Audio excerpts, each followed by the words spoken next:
lot of money doing this, yes, but that's not what I'm doing. If I was doing it for money, I wouldn't develop.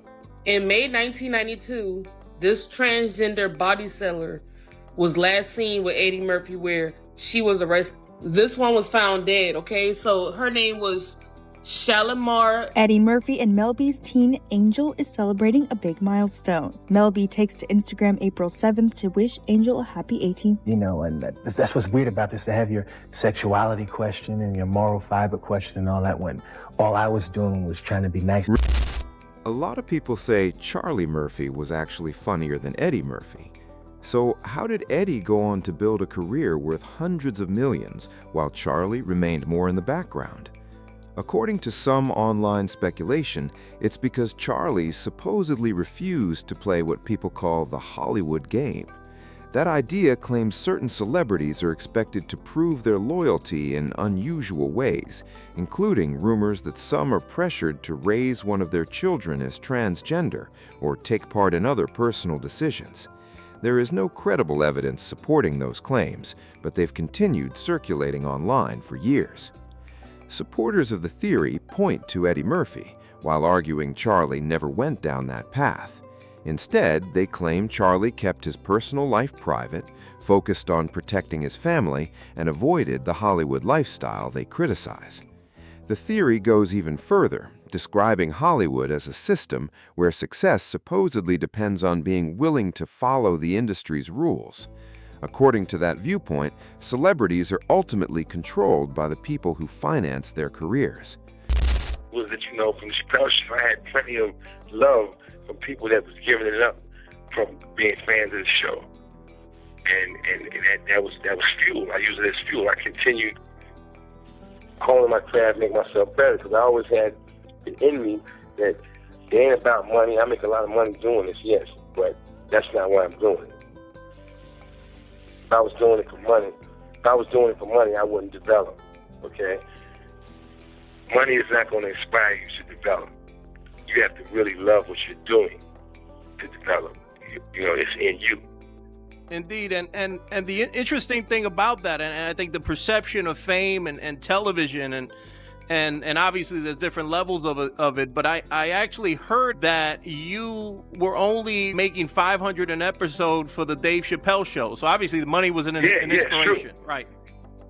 Most people would assume because you were on television that this cat's raking it in. Dave Chappelle was raking it in. Right. That was the Dave Chappelle Show. Before we get into the online claims surrounding the trans rumors, let's start with a little background. Charlie Murphy and Eddie Murphy were born only 2 years apart. Charlie arrived first in 1959, followed by Eddie in 1961. Their childhood was far from easy. Their parents separated while both brothers were still very young, and in 1969, their father was tragically killed by a woman he had been dating. Those early experiences shaped both of their lives. As a teenager, Charlie found himself in legal trouble and spent about 10 months in jail. After turning his life around, he joined the U.S. Navy, where he served for 6 years. During that same period, Eddie's career was already taking off.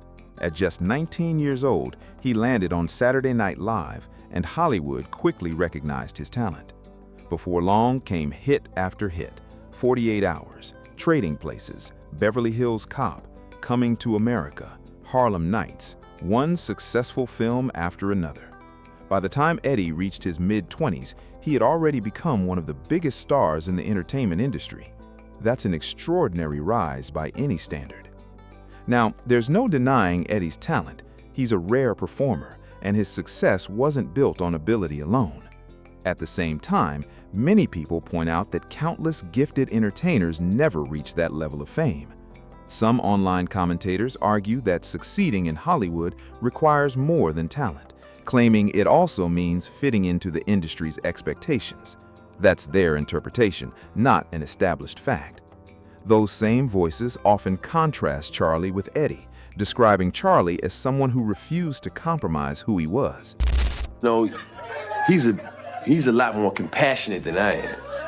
He's looking at limos driving off. We said, wow, man, Rick really needs help. I was like, yo, we just gave him some help. Bust his ass and shit. I bet you he won't come over here and disrespect like that again. Wrong. Wrong. Talking about Rick James, man. Cocaine's a hell of a drug. As I mentioned earlier, many people believe Hollywood isn't driven by talent alone. They argue it's also about relationships, insider access, and in some cases, how far someone is willing to go to advance their career. Supporters of that view claim Charlie Murphy drew certain personal lines that he wouldn't cross, while they believe Eddie Murphy made different choices. That brings us to one of the incidents people still discuss today. In the early morning hours of May 2nd, 1997, at around 4 a.m., Eddie Murphy was stopped by police in Santa Monica. Riding in the passenger seat was a Shalimar Sayuli, a transgender woman who had been working as a street sex worker. Shalimar, who was born in Samoa, had won the Miss Island Queen pageant in 1993. She later moved to Los Angeles hoping to build a career as a fashion designer, but after those plans didn't work out, she turned to sex work along Santa Monica Boulevard. Over time, local officers became familiar with her. According to reports from the time, when police stopped Eddie's vehicle and recognized Shalimar, they questioned the situation.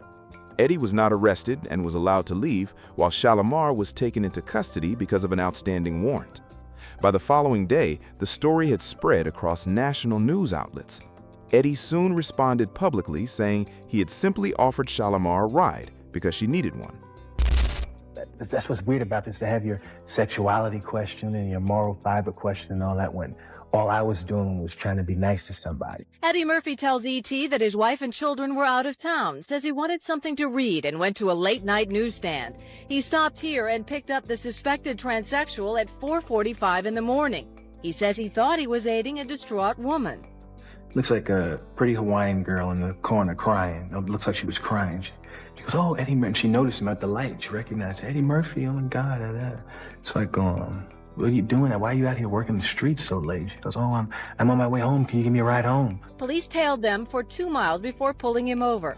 Police say he is guilty of no misconduct, but there was a warrant out for the alleged prostitute. A judge has ordered that man, 20-year-old Addison Siuli, to serve 90 days in jail. Murphy says he has often stopped to try to help prostitutes, but here is what he said in an impromptu news conference on the set of his new movie. Being a good Samaritan blew up in my face, basically, and I'm never giving anyone a lift again. Now, whether you believe Eddie Murphy's explanation is entirely up to you. At the time, plenty of people questioned his claim that he was simply out looking for something to read at 4 o'clock in the morning. Critics compared it to other public explanations that many people found difficult to believe, arguing that Eddie's version of events never fully convinced them. The story took an even more tragic turn almost a year later. On the morning of April 22, 1998, Shalimar Sayuli was found dead on the sidewalk outside her apartment building. Authorities concluded that she had fallen from the 5th floor and died from severe head injuries. According to the autopsy, no drugs or alcohol were found in her system. Reports also noted that a neighbor recalled hearing a scream at around 5 a.m., roughly the time investigators believe she died. That detail fueled public speculation, with some people questioning whether it was truly an accident, although no evidence has established that someone else was responsible. Those doubts weren't limited to online discussions. Some of Shalimar's friends and relatives publicly said they did not accept the official conclusion. One of her friends, known as Viva, suggested that authorities had not thoroughly investigated the case, even implying there may have been a cover-up. Those claims, however, were never substantiated. Several other transgender women also said Shalimar had received threats after the highly publicized incident involving Eddie Murphy. Her brother, David, later claimed that Shalimar had become increasingly fearful, believing someone was following her. He also said that hearing Eddie Murphy's name reportedly caused her significant distress. As the controversy continued, additional transgender women came forward with allegations about encounters they claimed to have had with Eddie Murphy. Eddie consistently denied wrongdoing, and responded by filing defamation lawsuits against publications including The Globe, The National Enquirer, and The New York Times, arguing they had published false information about him. Some of those legal disputes were later settled or otherwise resolved without a trial, meaning the underlying allegations were never proven in court. All of this unfolded during a period when Eddie was working to revive his Hollywood career, following several box office disappointments. According to reports and later accounts from investigative journalist Mark Ebner, Eddie retained attorney Marty Singer and private investigator Paul Baresi. First of all, how I met my first transgendered person who had claimed she had been with Eddie Murphy in the past was I literally went to a bar that was, I can't remember the name of it, it was on Yucca, just south of Hollywood Boulevard, by that newsstand, World News, where Eddie had stopped that night. Yes. And I sat at the bar. One night goes by, I'm friends with the bartender now. I'm tipping him well, I'm talking to him, and he finally got me to one of the women. And she said, oh yeah, I've been with Eddie. He likes, he has a foot fetish, and also Carnal Candy has been with him, and so. And I went and I said, so what's the deal? And she said, well, the deal is that Eddie Murphy's lawyer, Marty Singer, who's in the news these days for other things, basically I told my story to the tabloids, and he paid me $15,000 to change my story. And I said, well, interesting. Okay, can you prove that? This woman kept records, and she handed me a check and her IRS, everything. She had everything, and it was signed by Marty Singer. In the years that followed, the controversy surrounding Shalimar Seyouli gradually faded from the headlines. Eddie Murphy's career rebounded, and he went on to star in more successful projects while continuing to earn millions. Meanwhile, Shalimar Seyouli's family continued to question what happened and said they never felt they received complete answers about her death. This is also where many online discussions return to the broader Hollywood agenda theory. Supporters of that theory argue the 1997 incident was more than just a celebrity controversy. They speculate that it represented some kind of loyalty test within the entertainment industry. There is no credible evidence supporting that claim, but it continues to circulate in certain corners of the internet. Some people even take the theory further, suggesting that the personal cost of those alleged choices can eventually extend beyond the individual and affect their family as well. Years later, while Eddie remained one of Hollywood's biggest stars, his personal life attracted renewed public attention. In the mid-2000s, he dated former Spice Girls member Mel B. After she became pregnant, the two were involved in a highly publicized paternity dispute. Eddie initially questioned whether he was the father and requested a DNA test. Once the results confirmed he was Angel's biological father, paternity was established. Angel was born in 2007, and years later, in 2024, Angel publicly identified as a transgender man. Eddie has since spoken publicly in support of his son.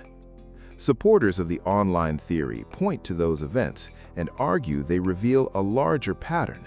They reference Eddie's highly publicized encounter with Shalimar in the late 1990s, alongside the later news involving his son, suggesting the two events are somehow connected.